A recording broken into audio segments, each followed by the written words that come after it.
avons arrêté ce qu'on pourrait appeler un plan d'action qui recense sur 3 aspects ce que différents intervenants peuvent et doivent faire.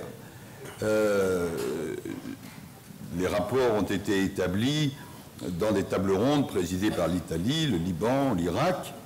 Un aspect porte sur l'accompagnement humanitaire pour permettre le retour des déplacés. Un autre aspect porte sur la lutte contre l'impunité des terroristes, qui est un aspect très important. Et enfin, un autre aspect, avec toute une série de propositions, porte sur la promotion d'un cadre politique qui est nécessaire à la réconciliation et à la pérennisation de cette diversité. Next question. Thank you. You have told... Il y a de nombreuses contributions nationales qui sont faites ou qui vont être faites.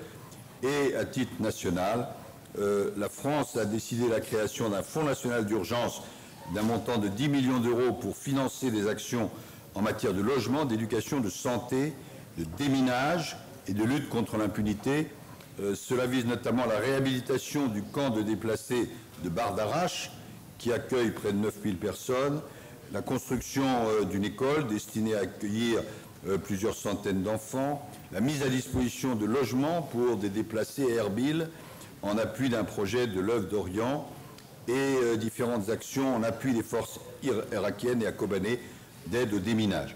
Et l'AFD, notre agence française de développement, consacrera 15 millions supplémentaires à des projets au Liban, en Jordanie et en Irak, au bénéfice des réfugiés et des communautés hôtes. Exactly time for 4 questions, no more. Allez-y. Certainement pas.